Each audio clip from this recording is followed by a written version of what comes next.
How's it going? This is John 146 Bushcraft. I want to do a video today and show you guys my loadout, my bug out bag, whatever you want to call it.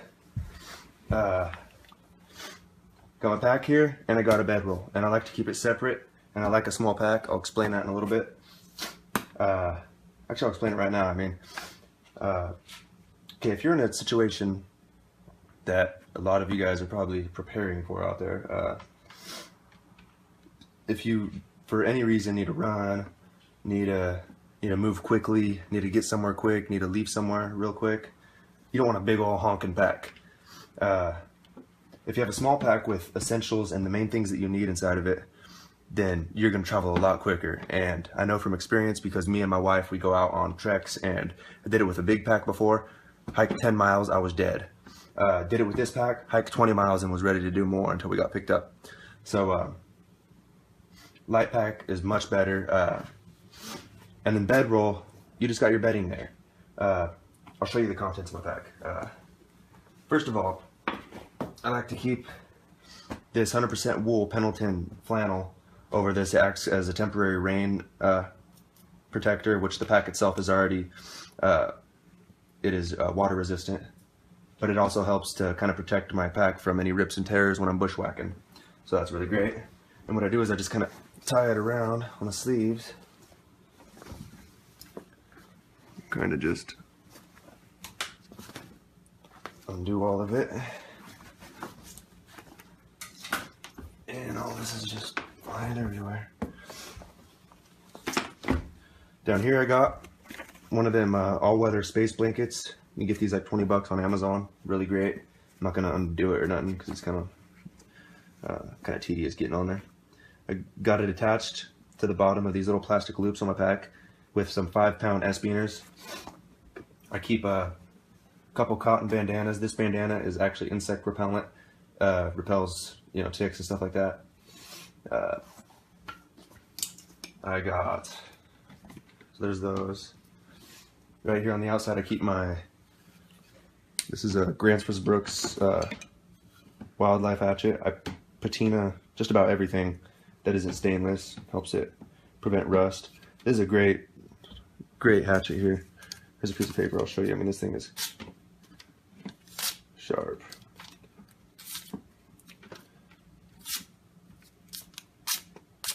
Anyways, I got some friction tape or athletic tape on the outside of it. Really gives it some nice grip. I'm about ready to make a bow with this thing. There's that. This whole pack, like I said, the pack is an Eberly stock mini-me pack. It's designed to be a hydration pack. I took out the bladder. It did have a game bag down here. I just chopped it out because it took up like a quarter of, it took up, a good 100 cubic inches.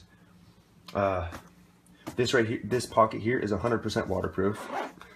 And what I keep in it is my fire kit, which I have small Altoids tin with some char cloth. I haven't charred that yet, but there's char cloth in there. And I light my fire steel. And the way I use this is I just get a little piece of char cloth, and that'll get it lit. And if I don't have char cloth, I will do a full strike to get something lit. But that's all the contents of this, and there's extra room in here for when I'm on the trail. I can find tinder and stuff like that and just throw it in here. Usually when I'm out in the field, I'll just throw this on the belt. So I got that. This is a little piece of wood I whittled myself and put 65-pound test fishing line on it, braided fishing line. Really tough stuff. I don't know how much is there, but there's a lot. This light is really cool. It's a Nebo Edge tactical flashlight. It's got a glow-in-the-dark button. It's got one setting, LED light. It's the bulb is rated up to 110,000 plus hours, so that's a long time. It takes one AA battery, made of aircraft aluminum. It is waterproof. Pretty sure it's shockproof too, because it says that this is designed for to kind of self-defense. It's really rigid. I wouldn't do that because I'm a Bible thumping Jesus freak, but anyways, that's what you do with it. There's that. This little pocket back here, I keep a pen. I can't fit much in here because it's so packed and the rest of what I pack. I keep a tube of 100% beeswax lip balm for my lips and for wounds. And then I keep 2 canisters of it, of Burt's beeswax. And when I'm done with that, I got the canister. You can use chapstick for a lot of things, you know. You could make a candle with it, use it on little cuts, whatnot. So there's that. On the side of this pack, I got a 75-pound S-beaner here, 615 pound carabiner type thing. The side of the pack has these hip straps that come out, and you can conceal them like that. Just zip them right up. In the back of the pack,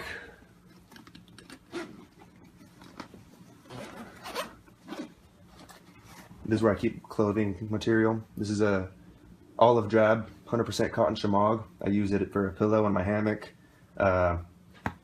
blanket in the summer, filter water. You can make a sling out of it, all sorts of uses for a chamois. I keep a little sewing kit, some needles, rubber band to a spool of thread. This is a very important part of my pack, and I don't see a lot of people do this, but for me it's definitely going to be in there. This is some, this is a pair of pants. They are 511 Tack Light Pro pants, I think is what they're called. I got a belt already on it too, and that can double as a strap if I need to.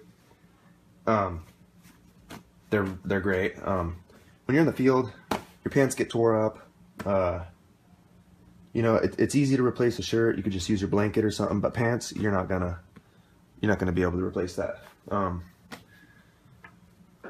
It's a lot harder to make pants in the field than it is to cover up your torso, you know. They're made of ripstop nylon, really tough stuff. They are infused with Teflon. I'll show you right now.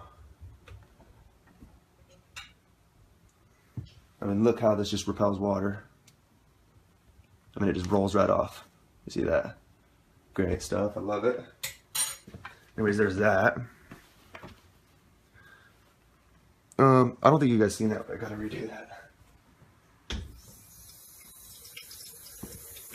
Here's, you see it just roll right off of that. Good stuff. Proper STL tactical pants are really great too, if you ever get a hold of those. Also, I did a review on this, so you guys can see it. It is my Benchmade Mountain Skinner S30V. Great knife. Great for all around stuff. Nice leather sheath. And in the bottom here, I keep some Dickies industrial work socks. Good to keep a pair of socks. So that's all for my little clothing section. In my main section, I got this is a Outdoor Products camp bowl. You know, that'll hold quite a bit. I've already eaten some ramen out of it in the field. So there's that, and it collapses. Got another bandana here with some AA batteries in it for my flashlight. Here is a container. I'll show you the containers I have in here. I'll get to that in a second. This is a Sawyer water filter. Filters about 1 million gallons is what it says. This will last forever if you just take care of it. It's got a syringe in there or a plunge type thing to, you know, clean it out whenever you're using really murky water. I think it's like 150 feet of paracord. I used to be real big on paracord for like everything, but I've moved more toward bank line. This is really good though for stringing up shelters, and you never gotta waste paracord. You know, you can untie it, put it back in your pocket, and you still got it. I also I wrap it up. This is a Lee Fisher 115 pound test bank line. Really good stuff. It smells really tarry.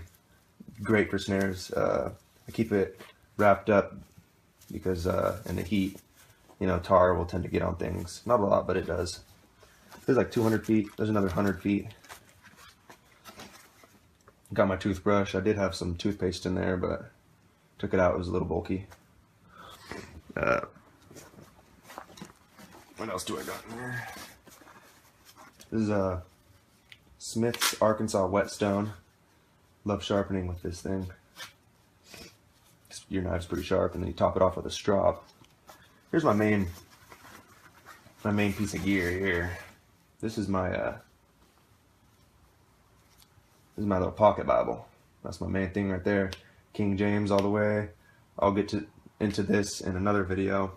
But King James is the only reliable English translation of the Bible. It's translated directly from, apostles and disciples.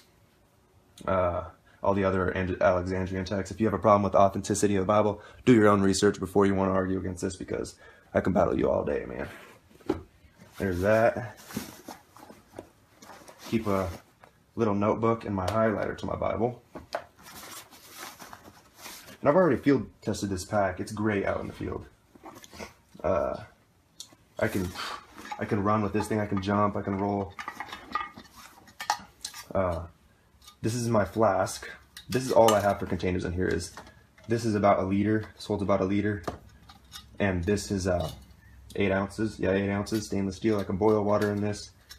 But you don't even need no containers if you have the proper skill, the proper training. I can boil water. I can get clean water to drink with absolutely nothing, except maybe a knife to make myself a bow drill. But I mean, you could rock boil water. Look that up, see how to do that. Use rawhide. Use like a wooden bowl. Whatever you got, you can make. I believe in less gear, more knowledge, more skill. So there's that, and I think that is actually it in my pack. So that's everything in the pack. And if you notice, I got containers here. I got water purification, which you can also use this for. I can maintenance my knives. I also always wear a leather belt so I can strop my knives. I usually strop them before they get too dull. I got my cutting tool. I got actually 2 cutting tools. I got combustion, I got cover, and here's another container. And also, I got cordage. So there's all that, and great kit. I mean, I've used it more than once. Really good. I'm gonna go through my bedroll now. Now, if all else fails and I have to get rid of my bedroll, I got a little bit of quick cover for moving right here. But again, if you have the proper training, you can make a primitive shelter pretty dang quick. But that's that. Now, in my bedroll, get it over for you. I did have I usually hoist this over my shoulder, kind of like a man purse or whatever you want to call it. I did have some homemade straps, but I didn't like them, so I'm gonna get some rope and just use that instead. So, in here, I'm gonna move this stuff. I see why people don't do these type of videos a lot. I mean, now I gotta put everything back in it, and it's gonna kind of suck. But here's my bedroll. This is a 8x10 Equinox, totally waterproof ripstop nylon tarp. Really good tarp. Covers my hammock almost perfect. Here is a Rothco. It's kind of imitating the European style Italian wool blankets. It's 90% wool, really warm. I got it for like 35 bucks on Amazon. I wasn't going to spend an extra 35 bucks for extra 10% of wool. I mean, they're great, but here's my hammock. This thing is awesome. It's made of parachute nylon. It's a single hammock, really tough, so comfortable. And this is all part of my bedroll. Here's another container that is in my bedroll. So I have another container if I have to. Inside of it, this is a really good idea if any of you guys want to do it. Since I keep it in my bedroll and won't be using it a lot, I do a lot of hiking and traveling. I got food in here. I got quinoa, cream of wheat, rice, and they're all in separate little baggies. Each baggie is almost a meal. 2 baggies if you're real hungry, So there's that. Stainless steel, real good. And again, if I have to ditch this, I still got everything I need in my pack. Here's a pair of really warm, thick socks. I don't know what they are, but got them at Walmart, like 10 bucks, I think. I keep a cup in here. This actually went with the bowl that you see in. So there's that. I keep 25 feet of 1,000-pound test rope. I use this to string up my tarp, and my hammock actually has rope in it, but I use it to string up my tarp and sometimes my space blanket. Keep an extra bandana in here. And that is it for my bedroll. And like I said, you know, smaller packs are much better, I think. You know, if you're running or you got to get away or something and you got a huge pack on and can't run, would you rather ditch your whole pack with everything in it, or ditch your bedroll and be able to move like nothing, you know, with your backpack on, with your little pack? So that's my methodical mindset. That's all I got to say, I guess. I hope you guys enjoyed it. Please subscribe if you haven't. I really need the support. I'm going to do shout outs at 100 subscribers. The reason why I want to wait is because I want to be able to support you guys, you know, with 50 subscribers that you guys probably all have. You're not going to get much out of me doing a shout out, so that's why I'm waiting. And thank you to all you who have. Really appreciate the support. Anyways, there's that. I'm going to do a review here soon on all our cutting tools, mutual collection, me, my wife, and my brother. And anyways, I hope you guys enjoyed it. Take care, and I'll see you next time.